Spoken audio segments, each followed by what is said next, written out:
Okay. Can everyone see my screen? Give me a thumbs up if you can.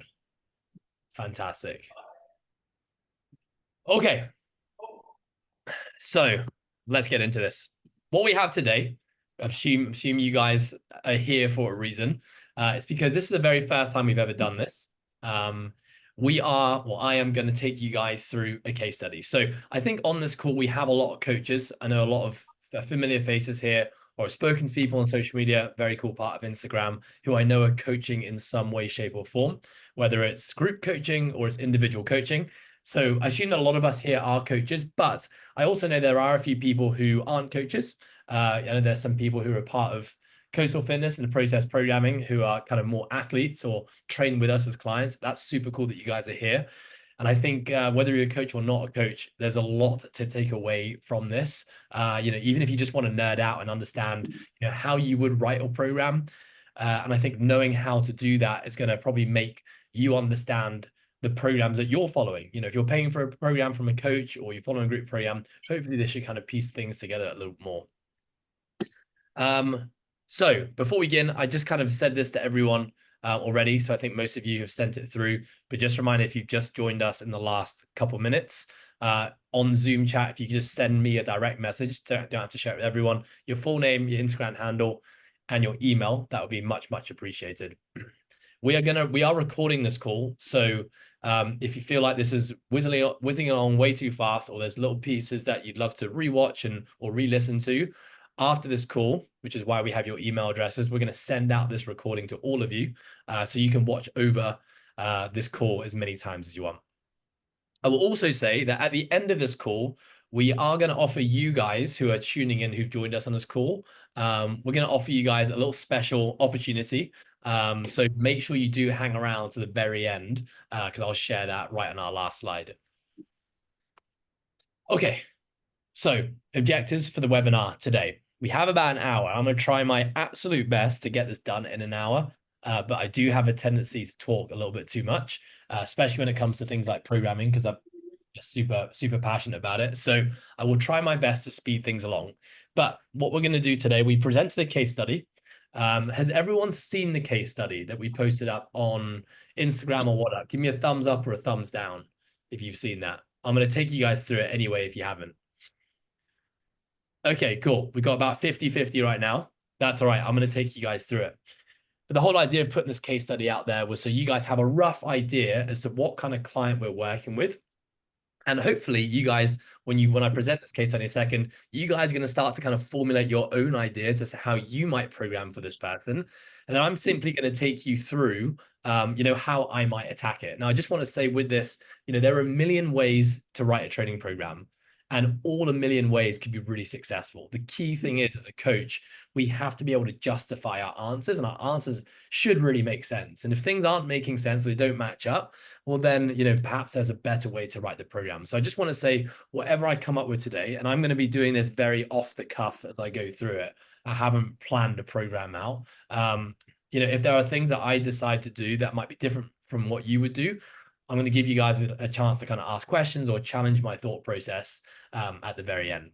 So we're going to review the findings from the assessment, which I'm going to share with you in just a second. We're going to identify what the priorities are for this client. We're then going to create a framework before we actually start writing the program. And of course, the final thing that we want to finish with here is we want to actually write a training program. So I want to give you guys kind of an example of what maybe their first week of training is going to look like and why.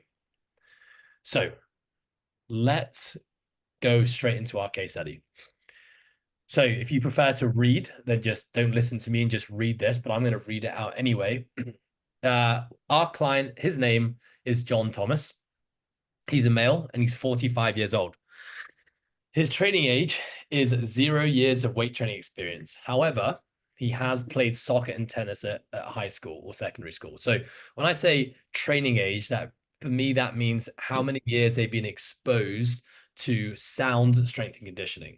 So a lot of people kind of go into gyms and they start doing their own training, but they're kind of just randomly picking exercises and not really following a structured program. For me, that doesn't really count as contributing to one's training age. So in this case, we're going to assume that John is pretty much an absolute beginner. His current activity level, he plays soccer. I would normally call it football, but just in case there's some people here who call it soccer, I thought I'd call it soccer. Plays soccer on a Tuesday evening, plays tennis on a Saturday. That's all the exercise that John is currently doing. His goals. He has started to pick up a few small injuries playing tennis and football. He wants to be stronger as it's something he knows it's important, but more importantly, he wants to minimize the risk of injury both now and in later life.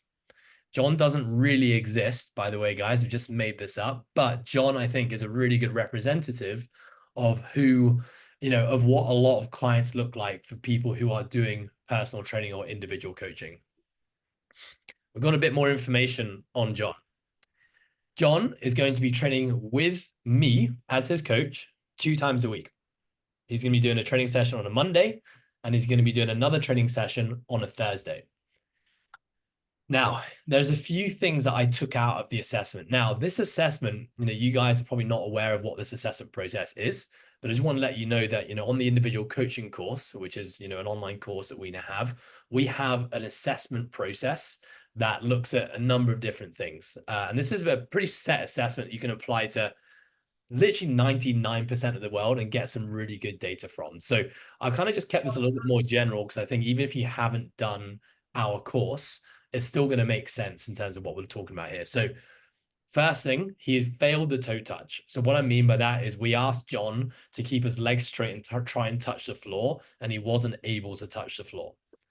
The second one, a split squat. I think we all know what a split squat is. When John did his split squat, when his left leg was in front, it was considerably weaker than his right leg. We don't have any more information than that. There are lots of other things that we might be able to pick out from an assessment. For example, where's his knee going? Is it his torso that's shifting? Is his butt kicking out? Is it a motor control issue? We're just going to take a very simple look at this and say his left leg is struggling more than his right leg. Next one, an air squat. We all know what an air squat is. So when we ask John to do an air squat, his left knee falls inwards at the bottom of the squat. So that's what we would call a valgus knee. We don't need to get into technical terms right now, but his knee was falling in. 2 other interesting things that we took out from his assessment is John can perform 15 unbroken push-ups, and he can perform 1 strict pull-up. Okay, I'm just gonna go back 1 step. I'm gonna give you guys just a minute just to read over this one more time. And then I'm going to go back to the slide we just looked at. I'm going to give you guys a minute to look over that one more time. So while you're looking at this, try to think about, if you're a coach right now, pick out some of the things that you might think, okay, that's something I want to investigate. That's something that might be a priority. Obviously, as a coach, what we would typically do is probably ask more questions, right? But in this case, we don't have that opportunity to ask more questions because we've got to go with what we've got here. I'll give you guys another 30 seconds here.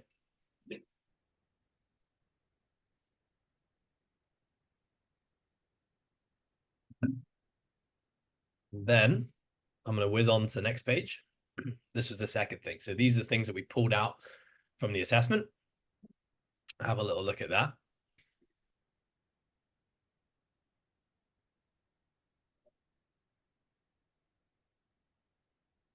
Okay, are we ready to rock and roll?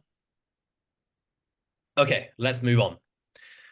So what we're going to do now, I'm basically going to take you through the process that I would typically go through if I had this information. So right now, we're going to imagine I've done my assessment with John. This is some of the information I pulled out. I've now finished my session with John, and I'm going to see John in a few days' time. I'm going to see him. Let's say it's a Wednesday right now, and we're going to do our very first session together on Monday. So I now have a few days to kind of sit down and start planning what I want to do with John. Okay, and this is a really important step that I think coaches, we have to do. There has to be a space between completing our assessment, whatever that looks like, and actually starting our very first session. A lot of coaches, we're just really eager to get straight into the training process. And, we don't give ourselves the time to really sit down, examine, and digest the information that we've taken from that assessment. That assessment is a very powerful process that should give us all the data we need to then do what we're about to do, which is sit down without John in the room and basically write a pretty damn good starting template for him to then start training. Okay, let's get into it. Now, Something we teach on the individual coaching course is something called GPS.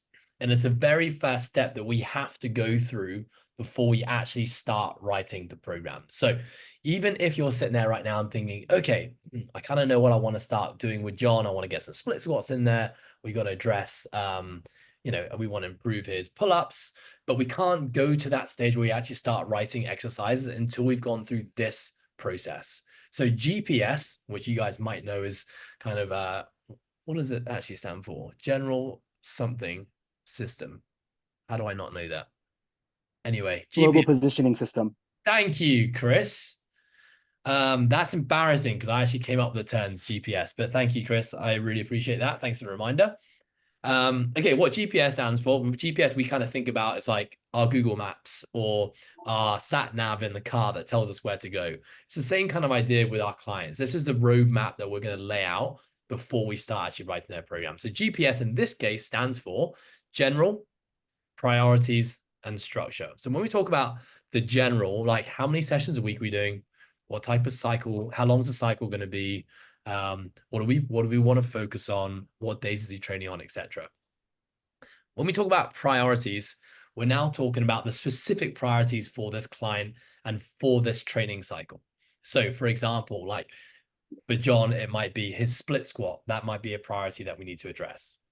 Maybe another priority might be his toe touch. Like, okay, John can't touch his toes right now, and he wants to, prevent injury in the future with the sports he plays. Maybe that's something we have to address.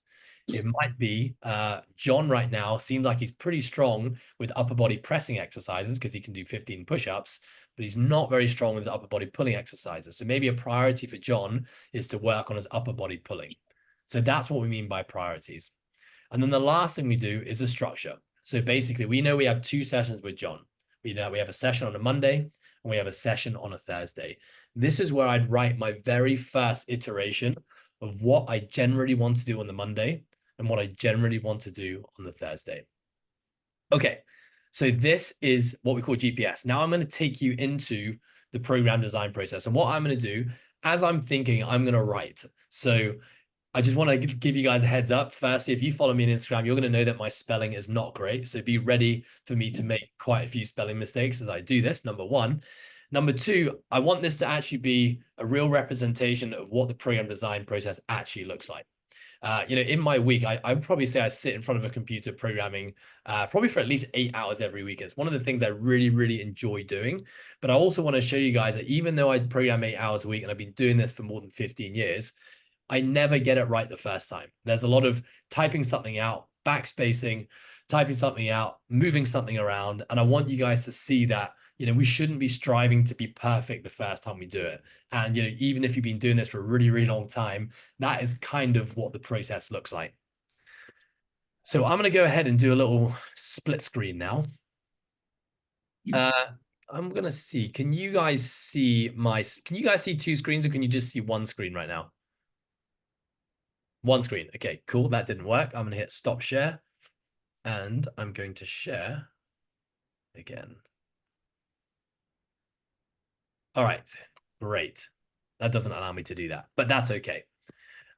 We all have a pretty good idea of what the case study is, right? And I'm going to refer back to this case study over and over again as we go through this. Okay, just to speed things up, because I know we really only have about 45 minutes going through this. I wanted to write down just some really basic things that I did just before this call. And you're going to see that I'm just doing this on Google Docs. And the reason I'm doing, बेटा मैं मारो pause કરી રહી છું હા સુન guys, no worries, all good. Okay, so the reason I'm doing this on Docs and I'm not doing it on any particular programming software is because I want you guys to see that this can be done on any platform. So if you're a pen and paper person and you like that, or you have your own software, for example, we write all of our programs on WhatUp, which is kind of like our programming software. Or if you're a Google spreadsheet person or an Excel person, it all works. But I just wanted to do this here on the most basic form possible to give you guys a depiction that it's nothing fancy. Okay, I'm just going to share that again so you guys can see. Okay, there you go. Your faces are back. I lost your faces for a second. Okay, right. So The first thing we got to do is what we call the GPS, which I just mentioned. Now, the GPS is general, priorities, and structure. So I'm going to just tell you what I wrote down. I'm going to tell you why I wrote that down. So under general, these are some general things that I took away from John's assessment. He's going to be doing 2 sessions a week. I'm going to pick a 4-week program. Now, there's no reason I picked 4 weeks. You know what? I'm going to change that. I'm actually going to make that a 6-week program. Now, the reason I've chosen 6 weeks is because John is a beginner, right? So John's never done strength training before. So if I make the training cycle too short, a lot of the exercises that John's going to be learning about, he's going to never have done before. So what that means is that in the first few weeks, or maybe even months of John learning a new exercise, like for example, a dumbbell goblet squat or a dumbbell bench press or a cable row, John is going to be what we call a motor control phase of learning. So he's going to actually be spending most of his energy just trying to learn the skill of doing the movement versus actually eliciting any strength gains. So it's really important with beginners, generally speaking. I'm going to stretch out the training cycle, go a little bit longer. I could honestly probably make this 8 weeks and it would still be successful, because if we change a program too often with a beginner, what starts to happen is they start to learn the technique of a movement, and then suddenly we change the exercise and they have to learn a brand new movement again, and we don't actually develop any strength. Does that make sense, guys? Awesome. Okay, so I'm going to win this I've only got 2 sessions with John. We are going to have a resistance training bias here. Now, the reason we're going to have a bias towards resistance training is, remember John's goals. John wants to prevent injury. He wants to get stronger. Now, one could argue, well, you know what? Developing the aerobic system might be really important for injury prevention and health. And I would say yes. However, John is already playing football once a week and he's playing tennis once a week. So for me, John's already getting some energy system training into his week already. And if I only have 2 opportunities with him, I'm going to prioritize strength training because I only got 2 hours, right? If I started doing conditioning work for him, it's probably not going to really be addressing his priorities and why he's come to see me. Okay, the next thing is I've got 2 sessions today.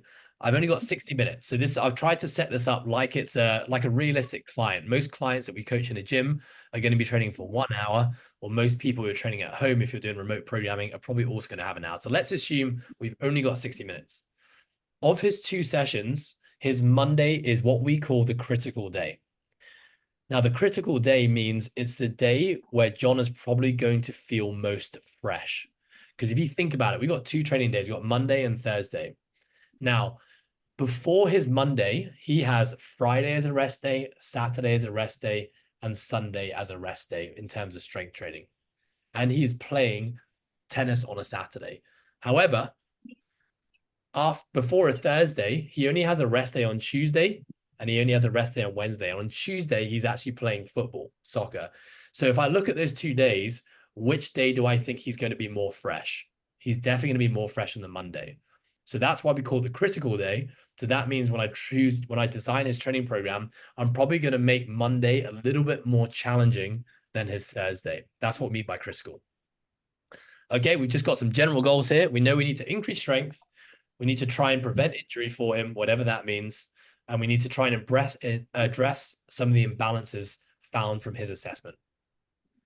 So that is the G of the GPS. Now, let's go into the P, which stands for priorities. So what are John's priorities here? For me, I've picked out 4 main priorities. Number 1 is I want to improve his toe touch. So right now, when John tries to touch the floor with straight legs, he can't touch the floor. But if John's goal is to, prevent injury, then I think touching the floor is a pretty important thing, especially if he's playing dynamic sports like tennis, or he's running around, and football, or he's running around as well. I think that's a pretty important daily function that humans need to be able to do. So I want to create the ability for John to actually be able to touch his toes. Number 2, we know that when he did his split squat assessment, his left leg was considerably weaker than his right. Now, for me, I always want to try and get an individual to be as balanced as possible. Something we also have to recognize here, John plays football and he plays tennis. Those 2 sports are single limb dominant sports, right? He's probably got a dominant leg that he kicks with, and he's probably got a dominant arm that he hits with, which means that for someone like John, he's probably always going to have an imbalance. Now, that's not a bad thing. I know, we think that, imbalances are terrible. We've got to try and not allow clients to have that, but we have to be realistic as well. We have a dominant side for everything. And so trying to achieve perfect balance in our clients is honestly pretty unrealistic. So that doesn't mean I'm not gonna try and fix the imbalances. So if John's imbalances from right to left are this far apart right now, my goal as a coach, knowing that he does single lens sports, is to try over time to close those imbalances as much as possible, right? Because I know the more balanced he's going to be, the less likely he's going to be picking up injuries. I'm going to try and improve his squat mechanics because we do know that on the air squat, his left knee fell inwards. And again, I think the squat is a very primal pattern. We enter the squat pattern many, many times in daily life. And when we're playing dynamic sports like tennis and football, our body's probably going to be moving into some form of a squat pattern, whether we want to or not. So for me, I would love to be able to improve that squat position, right? And as well, if we can get that knee to be tracking over the toes when we're doing like squatting, then that's going to also help reduce the risk of injury. Do we agree on that? Fantastic. The last thing I've noted is that John can currently do 15 push-ups, but he can only do 1 pull-up. Now, John doesn't have any upper body goals, really. He just wants to prevent injury and he wants to be strong. But for me, I think being structurally balanced, which means having pressing muscles that are as strong as pulling muscles, is pretty important. That's going to have a big impact on things like his posture, his shoulders. And if he's playing dynamic sports like tennis and football, if he has a stronger posterior chain, that might help him if he was to do things like fall or have to, get pushed or react to someone doing something to him. So I have my 4 priorities there. So let's summarize. We've got our general. Those are just general notes based on what we took from the assessment. And we've got our actual priorities. These are the things that, okay, I want to make sure in my training program that I write, I'm addressing these 4 things.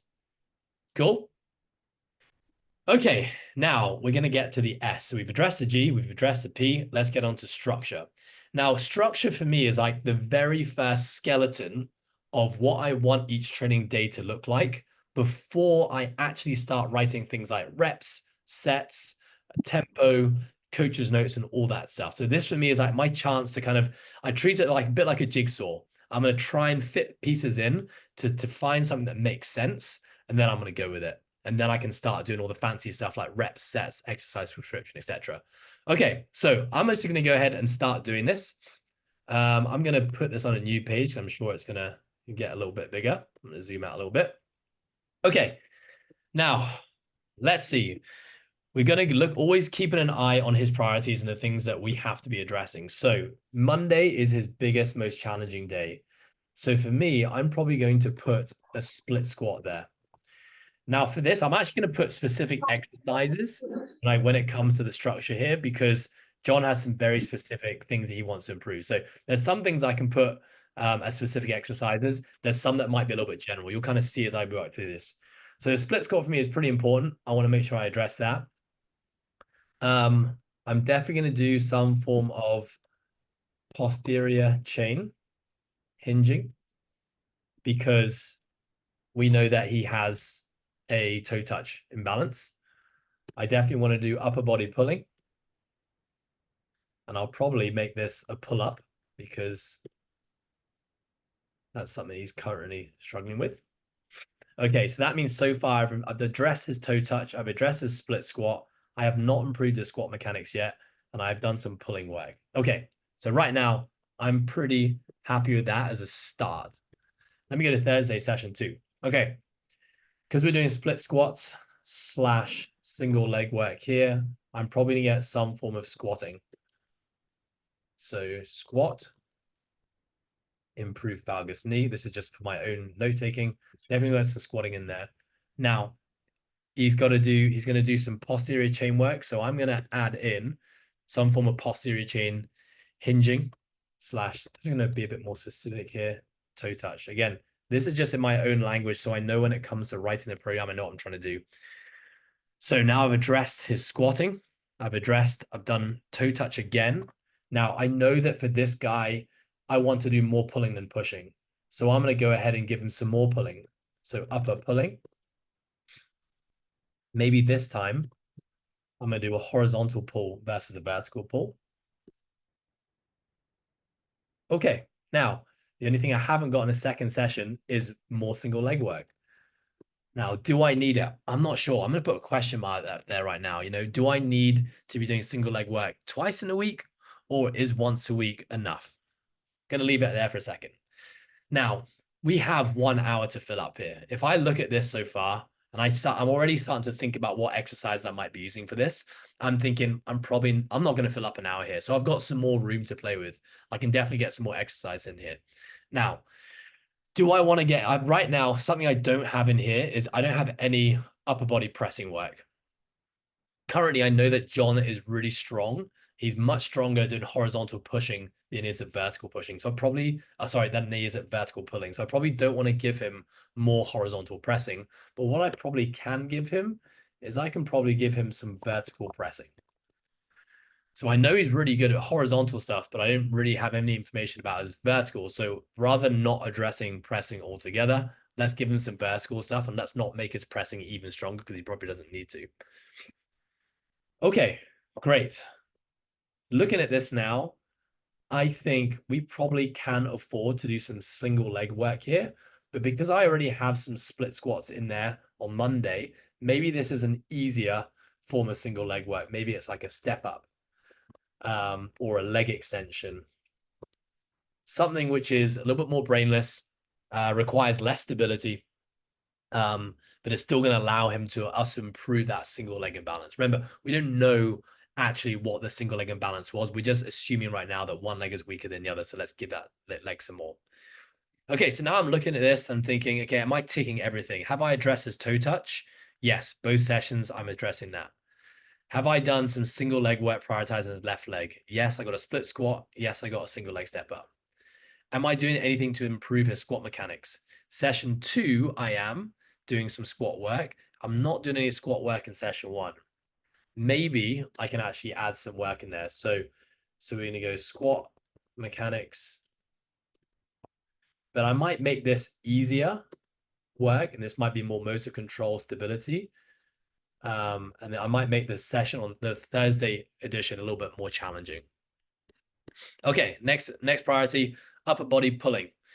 In session 1, have I addressed it? Yes, I've got some pulling there. In session 2, have I addressed it? Yes, I've got some pulling there. Fantastic. Okay, so for me now, I've addressed all of his priorities. Okay, I'm pretty content with that. But now the second question is, am I giving John enough to fill up 60 minutes of good training? I could probably give John a little bit more. Now, given that he is new to training, so his training age is 0, John's probably like every beginner, is probably going to need some core work in there, right? Something that's going to teach him how to brace and build a strong midline. Can I do core work both days? I probably can. Okay, that's something that I can probably stick in at the beginning or at the end of the session. Now, what else might John need that we're not addressing right now? So currently we're doing hinging work because we're trying to improve his toe touch, but we're not actually doing any hamstring or glute work specifically. Okay, maybe we get some glute work in the split squats. I might get something like some hamstring knee flexion. The reason I'm throwing some knee flexion work in there is because John runs a lot. He's on his feet a lot. So the hamstrings, they play a really important role in knee health because they attach into the back of the knee capsule. So RDLs, deadlifts are great hamstring exercises, but they don't really address the hamstring and knee flexion. So I think I want to get something in there to address that. Okay, now he's got some upper body pulling there. Okay, what else am I missing here? Okay, I don't have any glutes work. Now, the only glute work I have in the session 2 is basically his hinging work to try and improve his toe touch. So basically, if you think about the toe touch or hinging work, we're training the glutes when they're kind of lengthened, right? They're in that full stretch position. But I'm not really addressing the glutes in their shortened position. So things like hip thrusts, Sorensen holds, Cas bridges, that kind of stuff. I haven't really addressed that. So I think I'm going to throw that in there. Okay. That for me, I think is a pretty good starting prescription. I'm pretty happy with that. I think I'm addressing all the things I need. Now, you may look at that and be like, well, John's not doing he's not doing any bicep work. He's not doing any tricep work. He's not doing any calf work. He's not doing any rear delts and rhomboids. Totally get it. John's a dude. He probably wants to get big arms as well, like most of us. However, if I've only got 2 sessions a week with John, I'm probably not going to prioritize the isolated movements, right? He doesn't have enough training opportunities to warrant things like isolated work unless it was a priority for him. So I'm going to stick to more compound movements instead of, doing all this isolated stuff. BT, you got a question or something to add? Jump in. Yeah, just a quick question. For John right now, while you are structuring, would you add anything specific to mobility work in your structure, or would that be part of what you're already putting down? Yeah, good question. So I think right now, all I've done is kind of just listed out the strength resistance exercises that I want to include. However, when we actually get to write the program now, I'm probably going to include some mobility work because I know that if John can't touch his toes, just loading him up with RDLs is not going to necessarily improve his toe touch. I've probably got to give him some specific stuff. So thanks for mentioning that, BT. Let's do that now. Okay, great. Team, I know we could have done this 100 different ways, and there's many other things we could probably do. But for now, for time's sake, I'm going to stick with this, right? I think if I look at this, I'm pretty happy, pretty content with what we got. So this concludes the GPS process. We've done the general, we've done the priorities, and we've written a rough structure out. And you can see my structure is kind of all over the place. Some are exercises, some are muscle groups, some are a lot more general, some a lot more specific. But that's kind of the nature of what the structure part looks like. I'm going to go in and actually, now I think we can actually go in and start writing this training program. So let's get into it. We got session 1 and we got session 2. Remember, session 1 is his critical day. So that's when he's doing his harder stuff. So A work for me. Now, exercise order is something I'm super anal on. I think it's really important that we have a really clear way of being able to present a training program that anyone, even if they're new to training, has a pretty good idea of how to read. So I'm going to have some form of mobility / prep work. Now, I'm not going to fill this in yet, but I definitely, in this work, I need to address single leg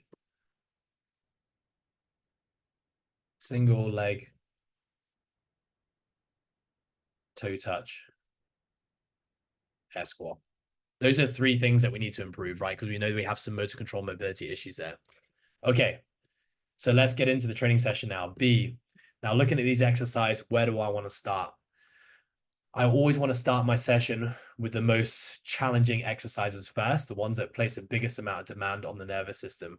So for me, a great hinging exercise, I'm just going to go with a dual dumbbell Romanian deadlift. I like that as an exercise. Dumbbells to start gives a little bit more motor control. That's now addressing my hinge. Okay. C work. I know I want to get some form of split squat in there. So I'm going to keep it super simple. I'm just going to go with a dumbbell, goblet, split squat. Okay. Now other exercises I need to get into: upper body pulling and vertical pressing. Okay, cool. I think I can put these 2 exercises together. So we're going to go D1. We're going to go with a neutral grip cable lat pull down. Now, one could say, well, why don't we just do pull-ups? Well, remember, John can only do 1 pull-up on a good day. So if we start giving him pull-up work or even eccentric work, that's going to be really, really challenging for John. For his very first program, I'm going to start with something a little bit easier, allow him to accumulate more volume and maybe things like hypertrophy and endurance before I start getting into heavy strength training. So some form of neutral grip pull down. Then I want some vertical pressing. Okay, let's go with a seated, back supported, dual dumbbell overhead press. And I want to get him to do this with a semi-pronated grip. You're going to see how I write programs, guys. I'm super anal about all the small little things like grips, positions, back supported, unsupported. Okay, so now what have I addressed? I've addressed this. Fantastic. Knee flexion I have not addressed, and I have not addressed core. So E1, A2, I'm going to make this an alternating set. I'm going to go with some, why don't we go single leg again? Single leg lying hamstring curls on a machine. And then we got some form of core work. Let's keep it super simple. Let's go with let's go with the front plank on elbows. Okay, exercises that we all know. Okay, so the only thing I haven't really addressed right now is his easy squatting work. So I think what I might do is I'm gonna leave that in here. Address motor control. Okay, now you're gonna notice I still haven't filled in things like reps and sets and all that kind of stuff yet, and I'm not gonna do that. What I'm gonna do next, actually, I'm gonna go to session 2, and I'm gonna do the same thing. So his mobility work, he doesn't, I don't need variation here. He just needs the same thing, most likely, because we've got some very specific priorities. So we're gonna start with some mobility prep work. Okay, then what have we got today? We've got some squatting, posterior chain hinging. Okay, great. Now, because his squat and his hinge are both priorities, what I could do, I could start the session with hinging work again. However, if I start the session with hinging work, technically, I'm biasing hinging over his squatting, because that means out of his 2 sessions, he's starting with the squat. So I'm going to, starting with the hinge. So I'm going to change this up. We're going to go with dumbbell goblet squat. You know, great squatting exercise for someone who's never done resistance training, allows him to brace much more effectively than using a barbell. So I've got the goblet squat in there. Okay, now we've got some posterior chain toe touch. Fantastic. Okay, so we're going to go here. Okay, we've got some upper body pulling. We've got some horizontal pulls. Let's keep it super simple here. Let's go with a bench supported single arm dumbbell rope. Okay, I've got my pulls. Okay, I've got some hinging work I need there now. So he's already doing RDLs on day 1. What other hinging work can we get in here? We could do a good morning. Now, some people might think, oh, what about a single leg RDL? Single leg RDL is a fantastic exercise. I just don't like single RDLs for beginners because the amount of motor control that's required, you know, stabilizing the hip and the spine and one leg's working. I really see single leg RDLs as much more an advanced exercise. You could also probably do something like, in fact, let's change this up. Let's go with a GHD hip extension. So GHD hip extension is a hinging pattern, right? Just like an RDL. The difference is the hip extension is hardest at the top, whereas an RDL is hardest at the bottom. So whilst the pattern looks the same, we're challenging the hamstrings and glutes in 2 very different positions. So let's go with the GHD hip extension. Okay, what else am I missing here? So I haven't got any single leg work yet. I've actually got some glute work in his posterior chain work. So I've got single leg and I have some core work to do. Now, if in his first session he was doing split squats, maybe in this session, I'm going to do a step up.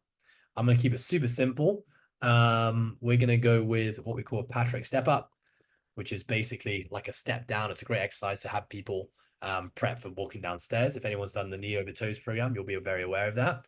So we're going to Patrick step up, and we got some core work again. Now, in the first session, he did some front planking, so he's working that sagittal plane. Let's get some frontal plane work in there. So we're going to go the side plank on elbow. Keep it super simple. Okay. Now, have I addressed everything? I've got his horizontal pulling in there. I've got a squat work in there. I've got his hinging work. I've got some step ups and I've got some side planks. Okay.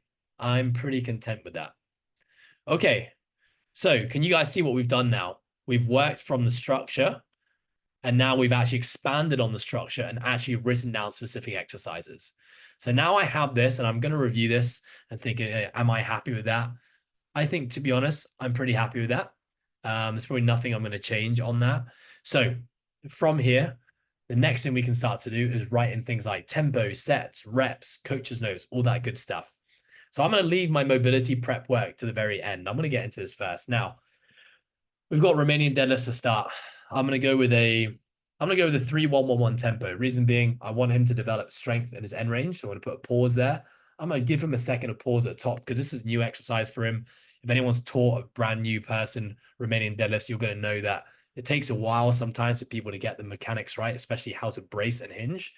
So we're going to go 3-1-1-1. Now I'm going to get him to go, we're going to go slightly higher reps because remember with beginners, they generally need higher rep work because they're in that motor control phase of learning. They're learning the skill. So if we go too heavy, too fast, we're just not going to get any response from the exercise.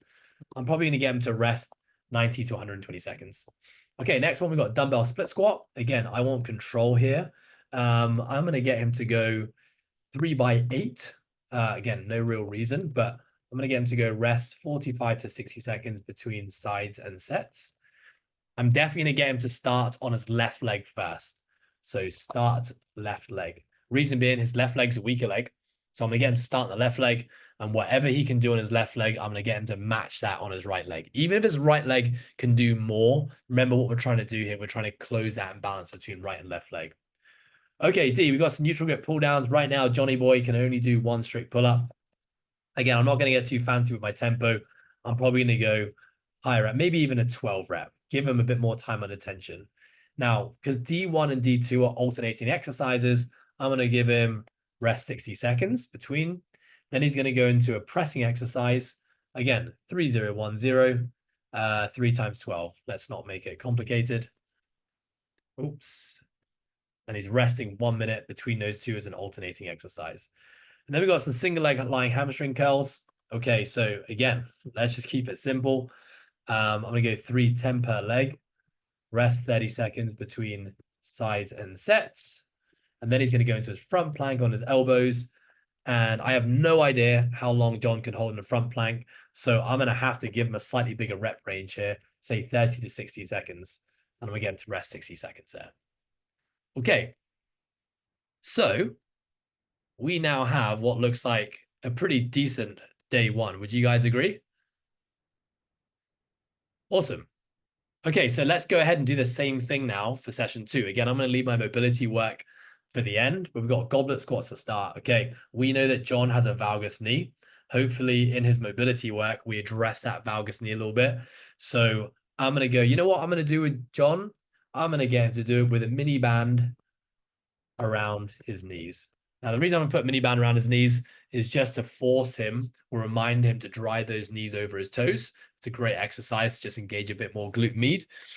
Okay, so it's not going to be a heavy band. I'm going to get him to pause the bottom position because I think it's really important we develop strength in our weakest positions as well.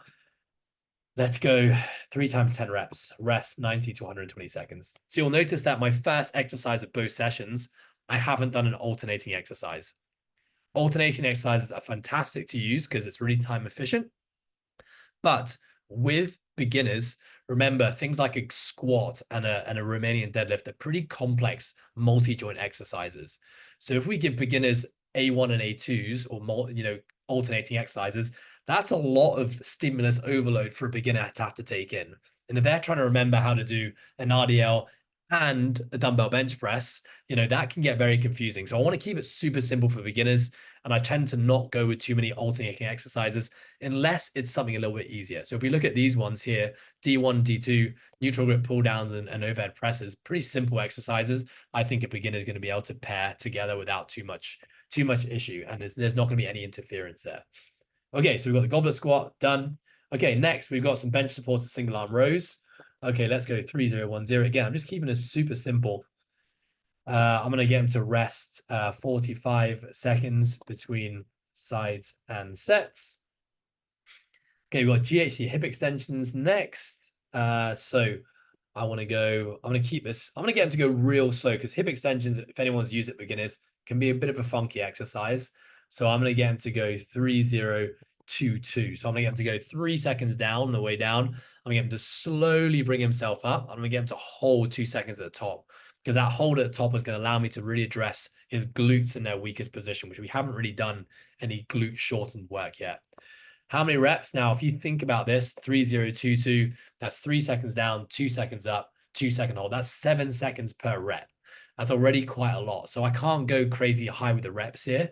If I gave him 15 reps at 7 seconds per reps, I mean, I'm shit at maths, but that's a lot of seconds to be doing an exercise. So let's go with something a bit lower. Let's say something like, let's go something like 8 repetitions on the high side. Probably going to rest 90 to 120 seconds. Cool. And then we just got Patrick step ups and side planks. Okay, I might even say I'm just going to go back to my session 1. I don't think in session 1 he needs 3 sets. I'm probably just going to give him 2 sets there. So Patrick step ups. Now Patrick step up, if anyone knows it, it's a really short range of motion. So I can't really be doing 3 seconds down a Patrick step up is a little bit too slow. So I'm probably going to go something like a 2010.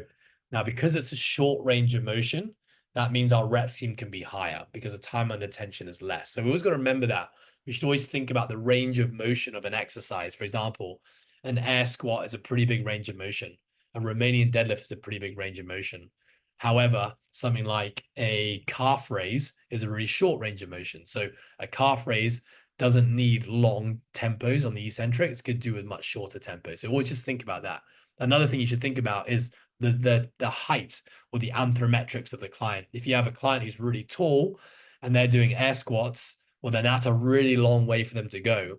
Versus if you have a short client or short athlete, really short levers, and you're telling them to do 5 seconds down, well, they're going to hit rock bottom in kind of 2 seconds. So you've also got to think about the height and the size of your athletes always. So anyway, Patrick step ups. Let's go higher rep, 2 reps at 15. Because the other leg isn't really working very much, we can just rest 15 to 30 seconds between the sides sets. And then we've got side planks on elbow. I have no idea how long John can hold for, but let's just go with, 20 to 40 seconds per side. And again, I'll get him to rest 15 to 30 seconds between your sides. Okay, now I have what I feel. I'm just going to make this a little smaller, guys, so you can see it all on one page.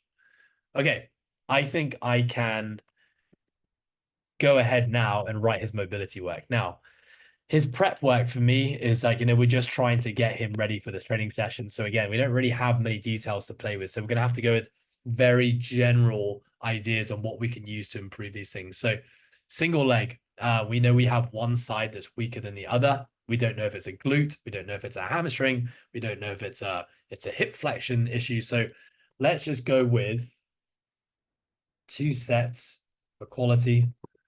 We might do, let's go with a Poliquin step up, which is basically like a heel elevated. We're working on the VMO. Poliquin step up, 2010, 2 times 10 to 15 at body weight. We've got to improve his toe touch. Ooh, I've kind of just got a little bit ahead of myself here. Okay, backward step. I'm glad I fucked that up because you guys see that this is what happens when we write programs. I haven't really done any form of soft tissue work right now. I haven't done any stretching, any flexibility work, and that's probably what I need to start with. So we're going to go with 5 minutes of foam rolling / release work.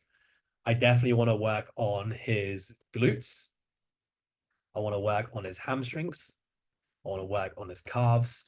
And I want to work on his lumbar and thoracic. So you see there, guys, I've basically chosen all the muscles on his posterior chain, right? I'm going to just teach him how to do a quick foam roll there, quick bit of release, break down the fascia, because right now, for whatever reason, when John tries to touch the toes, he feels a lot of tension in his posterior chain, and this is all connected, right? So we're going to address all of it. He has a motor control issue. His knees fall in on his left side. Now, I don't know if his knee is falling in because maybe his left glute med is weak and it's not pulling the knee out. Maybe his adductors on his left side are really tight, which is very common in people who play football because they have one kicking leg.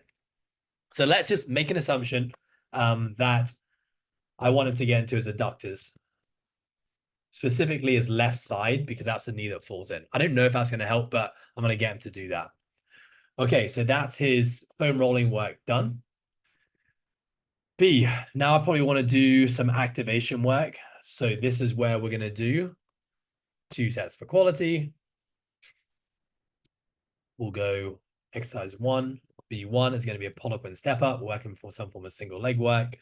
I definitely, if we've released his posterior chain now, if we've released the posterior chain, it's now time to activate the anterior chain. So if you think about it, the toe touch, where we're bending over to touch the floor, if we're loosening up the posterior chain, what's also important is that in order to bring the leg up or bring the body down in a toe touch, we need things like the hip flexors and the abs to be able to compress and bring that knee up towards the chest. So we've got to do some form of activation work.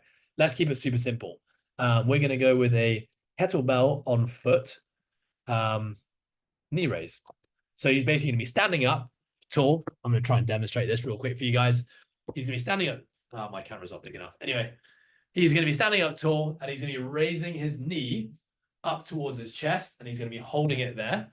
And he's going to have a kettlebell on his foot, so some form of weight on his foot. And he's basically going to be doing an isometric. So let's go 2 times 1 rep with a 10-second, with a 20-second isometric hold. Does that make sense, guys, what we're doing there? We're working on the hip flexion, right? Okay, cool. What else have we not addressed? Okay, we haven't really done anything to address his air squat. So let's go with B3. We're going to go a side lying clamshell. 2 times 10 reps per side with a 3-sec hold at the top. So what I'm trying to achieve in the clamshell, I'm trying to activate his glute med, hoping that maybe if I can loosen up his adductors and then I can activate his glutes, that's going to stop his knee from falling in. Okay, that's my reason there. Okay, right. Again, we could have chosen 100 other things there that probably would have worked just as well, but I'm pretty content with that. So because John's a beginner, I don't need to get fancy and change this up for a second session. I'm going to keep the same thing in there. Cool, that now changes to C work. Sorry, this is my OCD. I have to address this. Cool, it's A, B. That's C, D, E. Okay, guys, we have John's first session. Okay, so I want to let's just quickly review this, right? Review this whole process. Now, something on the individual coaching course that we really like hammer home on our students is just the importance. Obviously, you need to know how to assess people, right? How do we see them for the very first time and collect the most important data we need? But once we have that data, what do we do with it? The biggest mistake I see coaches make is they go straight to the program design process, or they don't even have a program design process. We go straight into the gym and we have John there. We're like, right, John, just finish the assessment. What are we going to do? And we start trying to come up with exercises on the spot. And it's really, really hard because there are millions of exercises that might all be really effective. But when we don't have a plan in place, we end up second guessing ourselves. We're not confident in what we're delivering in.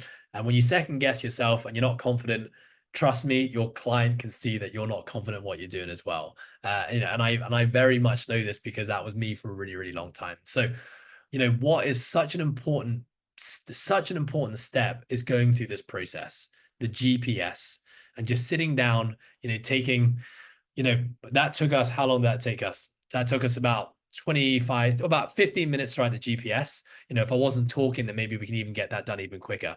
It's not that long, but if you think about it, we have a 6-week program for John.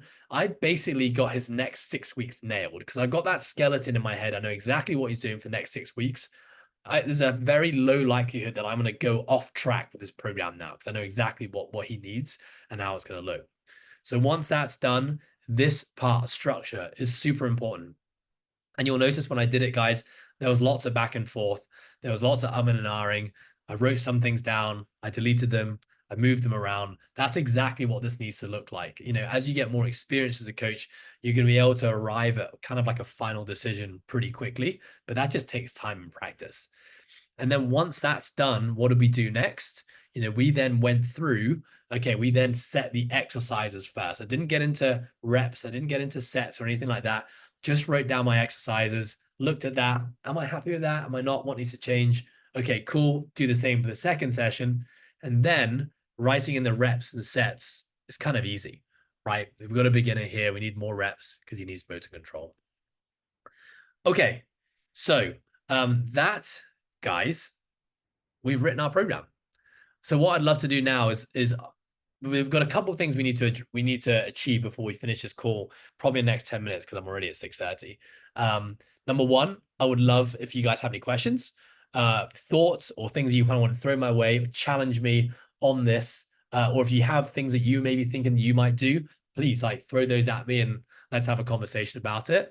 And then we'll kind of come back. Remember, I do have a special offer for you guys that I want to kind of announce at the end of this call. So we'll get back to the slideshow in just a second. So questions, does anyone have any? Don't be shy. I know it's always weird. You're on a call with a bunch of random people you've never met before, that you've never seen. So speaking up is intimidating. And I always feel that.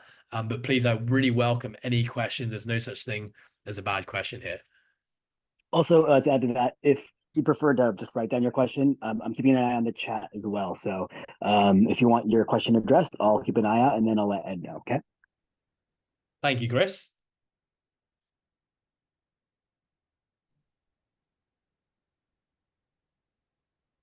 I'm really good with silence as well, guys. So happy to sit here for a couple of minutes. Hello. Ed, it's JB speaking. Hi, JB.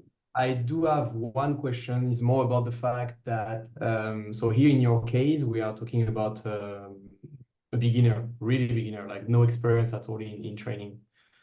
Do you see, based on your experience, that some clients might be a bit scared of all those different type of new exercise and complex exercise because it's a lot of different things? And don't you think that sometimes it might be easier maybe to be like on less diverse exercise when you start? I don't know if it has an impact, because sometimes discussing with people, I realize that some people like to train with their coach, and then when they go back alone in the gym, it was so many different exercises, that sometimes they don't even remember the meaning of those exercises and they can reproduce it. So do you feel that sometimes coming with also an easier set of exercise, which is very easy to remember, might be a good approach, or you are fine with keeping those kind of complex exercise and maybe, I don't know, you give them some brochure and pictures to remind them how those movements are done? I don't know what's your thought on that. Yeah, great question. I mean, I'm always going to lean towards simple is better. So I think in this case, kind of what you're saying there, JB, is potentially someone who might also be doing another session by themselves. So like, let's say if it was a remote program, someone who's doing training by themselves. I mean, to be honest, remote programs for people with 0 years of training experience are really hard. And I really try and, encourage people who think they need that to just get in with a coach and have a coach take them through a session. So in this case, the realistic scenario here is that, to start, I would do all these sessions with John in person, but maybe in the long run, because, one of our biggest goals is autonomy, right? We want to give clients the power to not need to rely on me forever. I want them to be able to eventually go into the gym themselves, write their own training programs and go and crush it themselves. So if that was the case, what might happen here is that maybe after 6 months, John's like, you know what? I now feel pretty comfortable with the exercises. I think I'm ready to add a third session in my week, but I think I can do that myself. And if we got to that point, which would be amazing, then I would make sure that the session that I give to John are all the exercise that he feels most comfortable with. And I know he can execute with a high degree of accuracy. And I know that because of the 6-month journey. But coming into this, JB, there's a specific reason for sure. We don't know anything about John.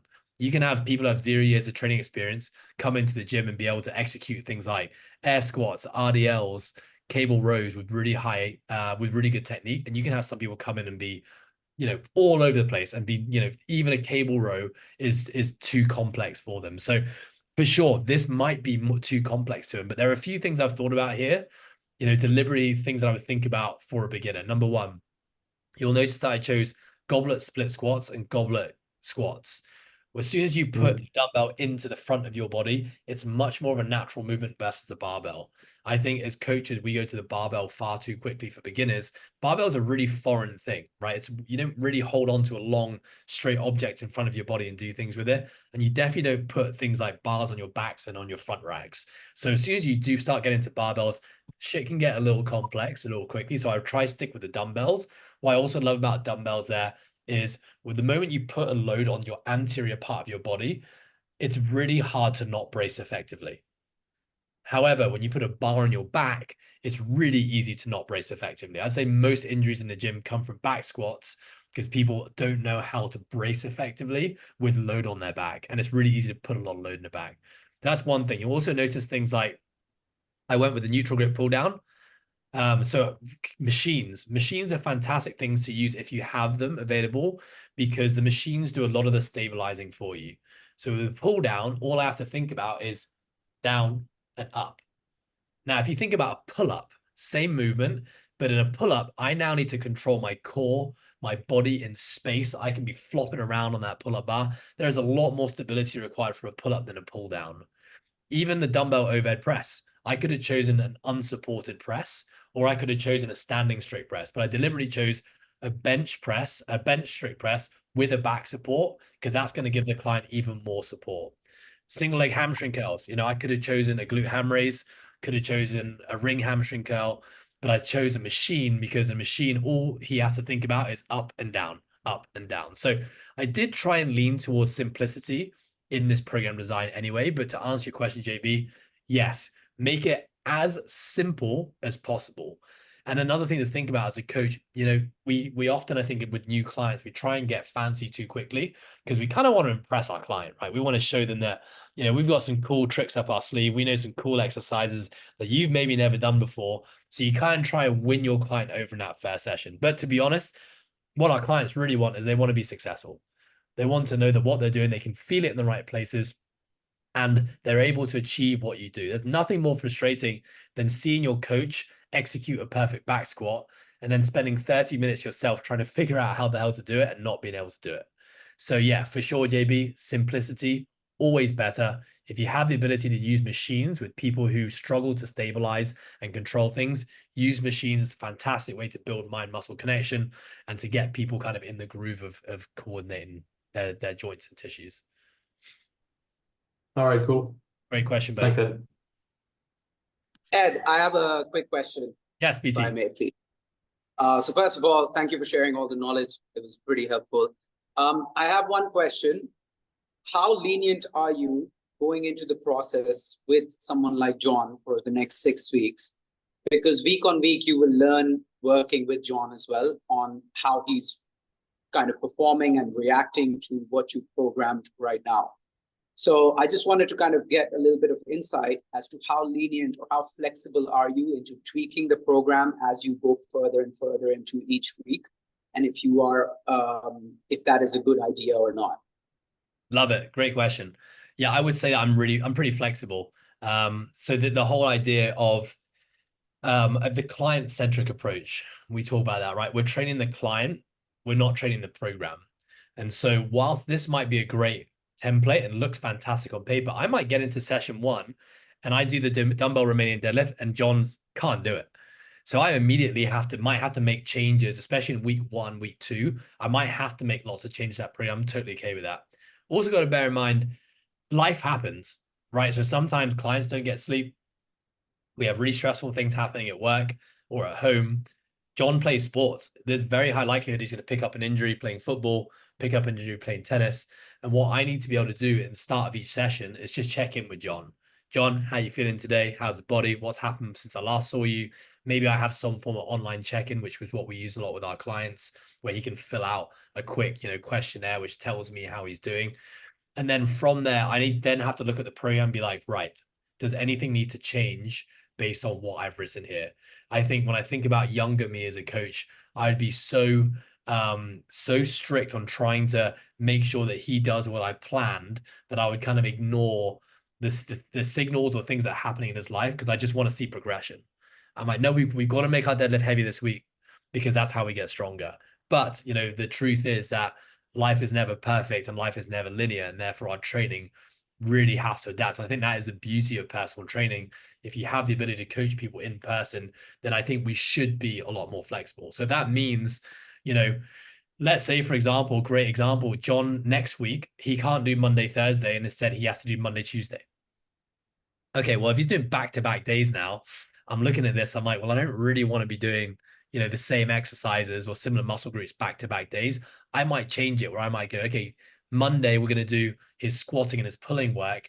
And then Tuesday, we're going to do his hinging and his pressing work. So I kind of like just jigsaw the program round, still doing all the things, but I'm just moving it around in a different format so that he's fresh on both days. Just as an example that I think we probably all experience. So yes, absolutely, BT, client-centric approach. This is a framework.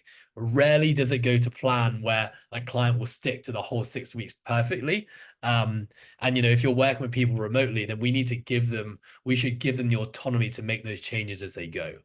So I'll always say that to people. It's like, if you're following this program, then you're the boss. You know your body better than I do. I'm not there every minute of every day to help you make those decisions. Like if an exercise doesn't feel good, change it.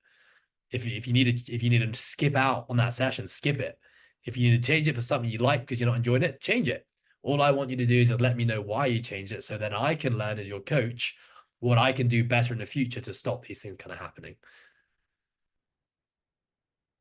Love it. Great question. Got one from the chat here. Let me just read it out loud. Nazia, thank you. It's why do you choose higher tempos with high volume, especially if the person's fitness age is 0? Doesn't beginner muscles fatigue quickly during training? Thank Great you. question. So the reason I choose high tempos or slow tempos is because when someone is not trained before, we have to remember that we have something called the strength continuum. And the strength continuum states that when someone is not trained before, they are not able to elicit absolute strength activity. So they can't dig deep enough into their nervous system to express like really, really heavy loads. And well, I keep on using the term motor control, which is just a really fancy word to say technique. You know, whenever you guys think about a time where you guys have learned something new, you know, maybe it's like swinging a golf club or playing tennis or kicking a football. The first time you do that thing, you're just trying to figure out how to coordinate your body to be able to do the movement. And for a lot of people, when they come into the gym for the very first time, all of their training is actually motor control activity. They're just learning the technique of how to do it. So most of the loads that these guys are going to be using, that John is going to be using, is going to be really light. Now, I don't want John is not going to be able to be working to failure for probably a good number of months, right? Instead, the first few months of training is just going to be all about technique. And why I want slow time and attention is that if I'm just rushing through movements, if I'm saying air squat, you know, go at your own speed, and he's just going up and down, up and down, up and down, up and down, he's not really developing control and awareness throughout the entire range of motion, right? And if I want John to be good at squatting so that one day, you know, I can put a bar on his back and train a 1 rep max maybe in a few years' time, then he needs to be able to develop control throughout the entire range. And we're only going to achieve that if we're using things like pauses and slow eccentrics. Does that make sense?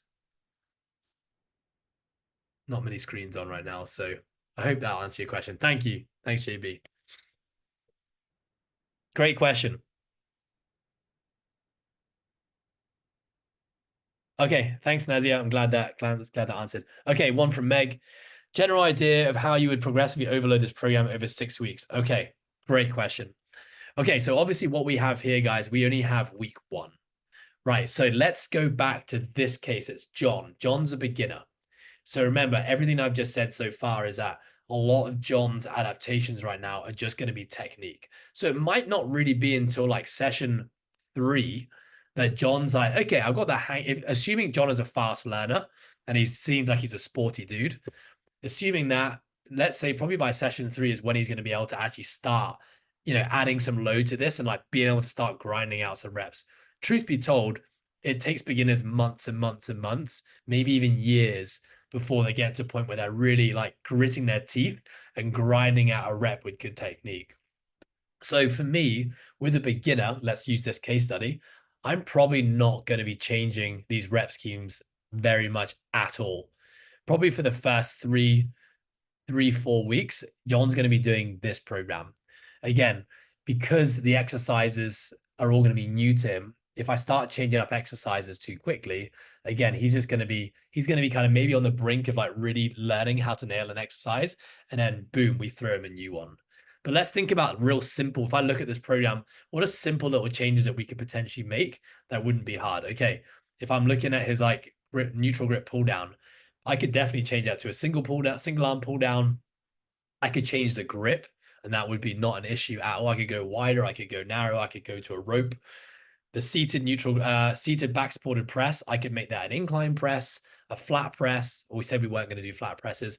We could do incline presses of any degree. We can make them change them from a semi-pronated to a neutral grip. So we could create these small variations in exercises, which he would be able to probably pick up right away.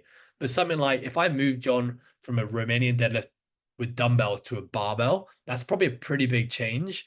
That's going to take a lot of adjusting, adapting. So I'm probably going to try and max out how much I can get out of a dumbbell Romanian deadlift in the 6 weeks. And then after that 6 weeks, maybe I'm like, okay, maybe John was now getting to the point where, you know, he doesn't have any heavier dumbbells in the gym, or his grip's getting really challenged on the Romanian deadlifts. Maybe now is the time to teach him the barbell Romanian deadlift.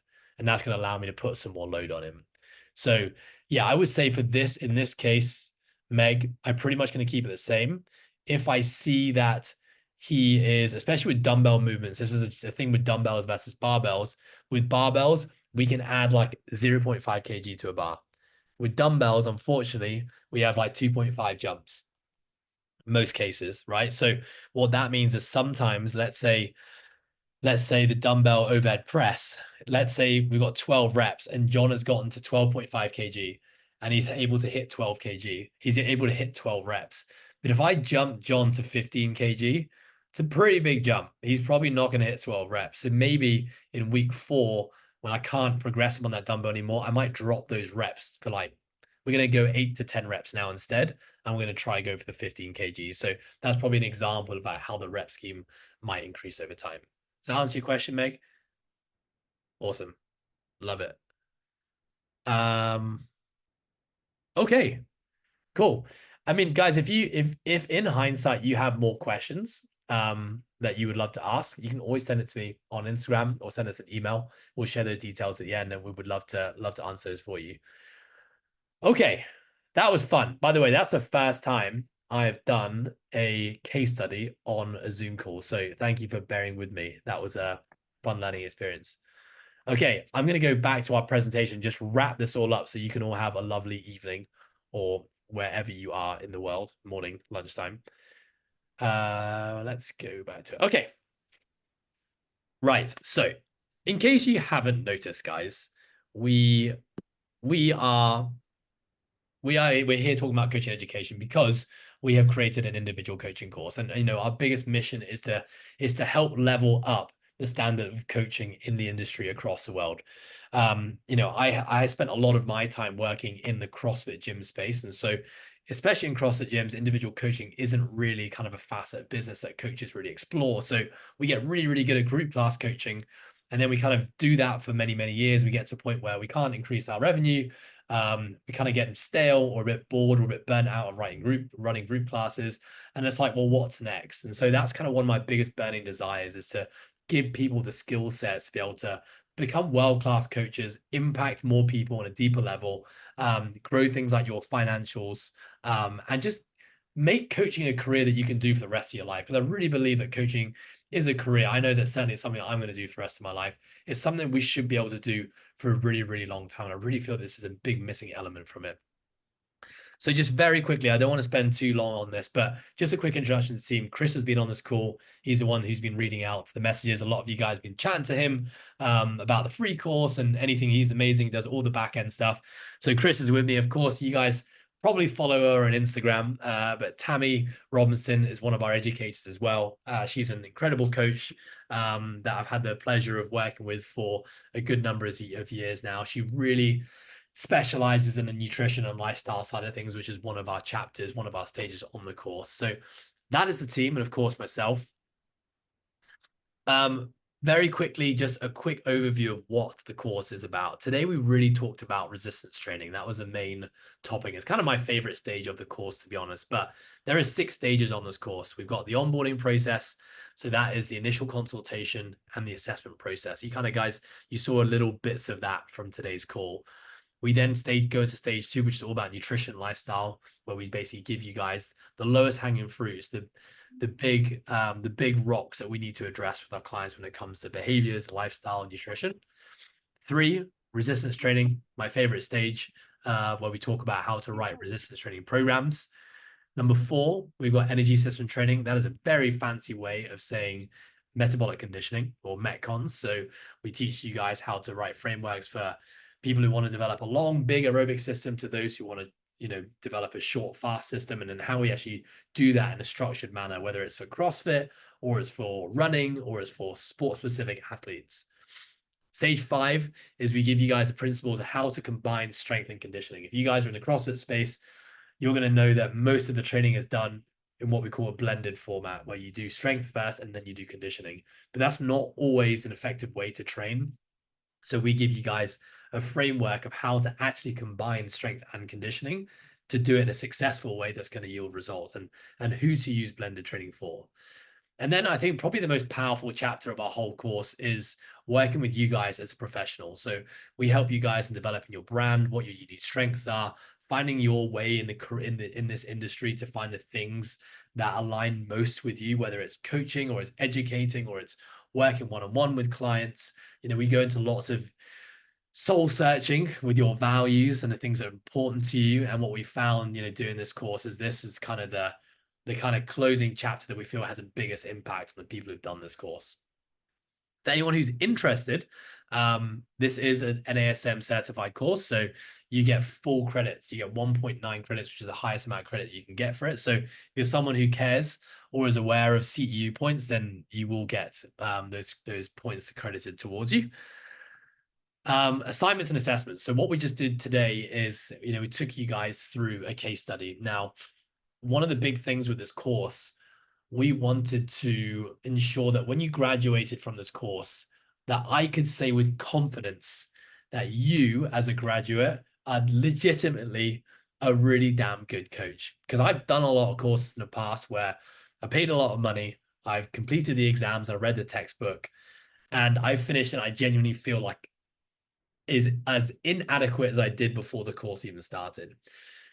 Now, obviously for us, we're putting our name on this as well. So I really want to be able to say, I want to be able to vouch for every person that does this course to say, yes, I can hands down say that this person is really damn good at what they do. And one of the things we've done is we have assessments and assignments that run throughout this entire course. So in each of the 6 stages, you have to complete one assignment, which takes about 5 to 10 minutes, and you have to complete one assessment.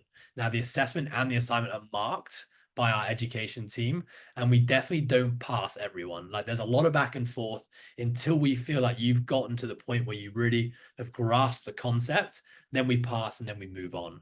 And a lot of our assessments are case studies. So exactly what I just did there with John, you guys are going to be doing with a whole bunch of different avatars, with different goals. And your job is to take the learnings and principles that we teach you and try and figure out a way, in your own way to present that in a program, in a case study. By the way, just to pause there, I did attach to this call our framework for GPS. So you guys can probably see that. You can download that and you can use that straight away with your clients if you'd like. Okay. I'm going to quickly talk about, very quickly brush over the different options we have. So we actually have 4 different options. We have a mentorship model, which is where you work one-on-one with myself. We go through the course together and we'll have 7 one-on-one calls over the duration of 3 months. The mentorship model really allows us to kind of like target the people. So if you have clients and case studies you're already working with, we can kind of work through those people as well, make it even more specific. We have the cohort model, and we have a cohort coming up just in a few weeks. On July 11th, our next cohort will be starting, where we have a maximum of 20 students we're going to take on. So we have limited places available still. But you'll be working through as a group on group calls like this. We'll have 7 calls over 3 months. All calls will be recorded. So if you do miss or you fall behind, you'll get access to all of that. And you also have the solo option. So, if you just want to work along on the course yourself, there's no timeline. I mean, there's no timelines on any of these, but of course, the cohort mentorship model we've got the call dates. But the solo option will really allow you to just work through it at your own pace. The thing is, you won't have those group calls or those individual calls. But that's kind of an evergreen program that you can do. And of course, if you haven't done our free course yet, you should definitely do it. It gives you a little taster of kind of what the assessment process and some things from resistance training, just a couple of hours of content there. So a couple of key times and dates for you guys to know. July cohort, we've got limited space available in that, but our next start date is July 11th, and it's 3 months. I'll go through the dates in just a minute. Next, we have the mentorship, where we can take on 1 student at a time. We'll be starting in August. We'll be opening up spots for that. And then we've got the solo, unlimited space. You can start whenever you are ready. So Chris will make sure we reach out to any of you we haven't spoken to before and just give you all the details on that. Real quick, July cohort calls. So these are the calls that we have locked in, moving up. Basically, at the end of each chapter, we've basically calculated this course that if you put 2 hours towards watching the videos and reading the content, 2 hours a week, you will finish this course in 3 months. Most of our students so far really have finished on the 3 to 5 month time window. Obviously, the only thing that takes a bit longer is some of the assessments as you get into that stuff. So all of our calls will be at 5 p.m. Hong Kong time. And again, they'll be recorded, sent to students. We'll have a chat forum as well on our course platform where we can ask questions, have conversations, and the education team will get back to you. Okay, now I did say that we have a special offer for you guys today. So what we're going to offer is everyone on this call and anyone who watches this call before July 11th, before the 30th of June, we're going to give you guys a 10% discount on the course. So there is a bit of a time pressure here. So the cohort, we're going to give you guys 10% off. That's going to be $170 saving. We haven't done this before, but we think it's really cool that you guys spent your time on a Wednesday evening to join us on this call. And clearly you guys are, are interested in learning more. So this is something unique we're going to give to you guys.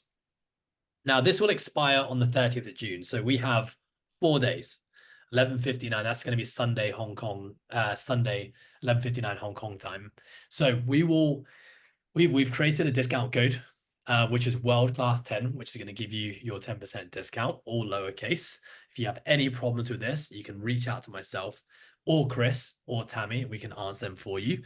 If you have more questions, and you probably do, because investing in a course is a big decision in terms of time and finances, then we offer what we call a strategy call. So if you have questions, or you just you're not sure where you're at in your career and whether this is something you should do, then we offer a free 50-minute strategy call. All you have to do is click on the link that we'll send you after this, and Chris will jump on a call with you, answer all your questions, and basically help recommend what the best course of action is for you to achieve whatever the goals that you have set